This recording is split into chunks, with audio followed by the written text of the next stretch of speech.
Chelsea at a crossroads. Why Glasner must be the long-term answer, and Rosenior could bridge the gap.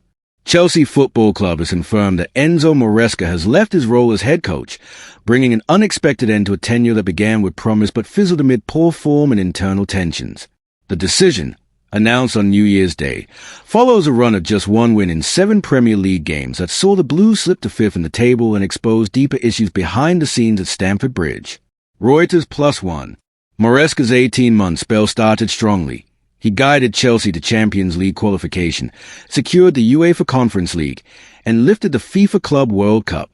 But recent results and recurring dissatisfaction from fans, highlighted by boos and chants during the closing moments of a 2-2 draw with Bournemouth, made his position untenable.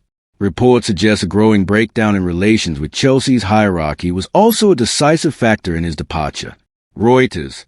With the managerial vacancy now open, speculation is rife about who should take the reins. Several names have been mentioned in the media, but the reality, based on current reports, is that the shortlist remains relatively short.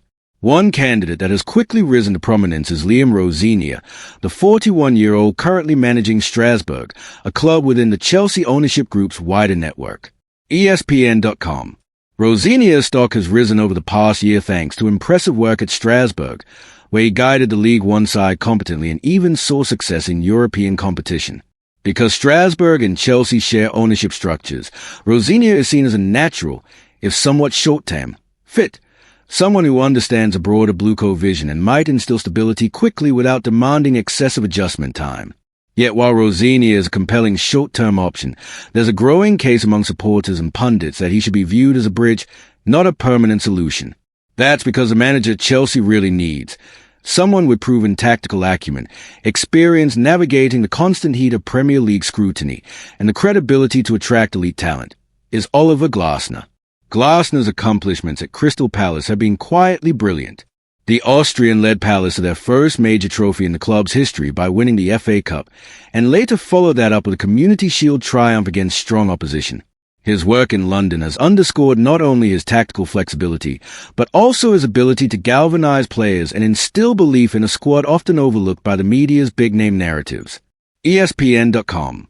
Yet despite this resume, and the fact that his contract at Palace is set to expire at the end of the season, sources suggest Chelsea have not seriously pursued Glasner for the role so far. That omission feels like a missed opportunity. Chelsea's current squad, despite its obvious talent, lacks the cohesion and strategic clarity that Glasner has repeatedly demonstrated at Selhurst Park. Whether dealing with adversity in tight games or organizing defensively against top opposition, his teams display a balance and purpose often missing at Stamford Bridge. ESPN.com. Another recurring name in the discussion, Cesc Fabregas, remains an exciting idea for fans but is reportedly not being seriously considered by Chelsea's decision-makers. The former midfielder has enjoyed early managerial success with Como in Serie A, but the leap from Italian mid-table football to the pressure cooker that is the Premier League, especially at a club like Chelsea, would be immense. The Chelsea Chronicle. So where does that leave Chelsea? Realistically, the club needs a solution that balances short-term stability with long-term vision.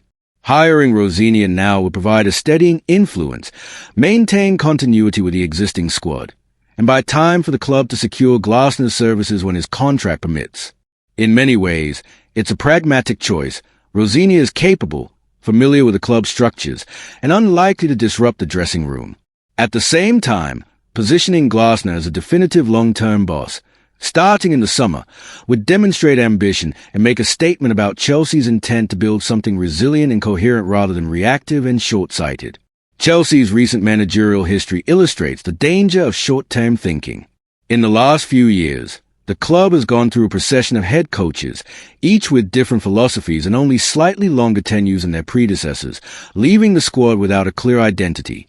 If there's ever a moment to break that cycle, it's now. Rosenior's qualities make him a fine caretaker.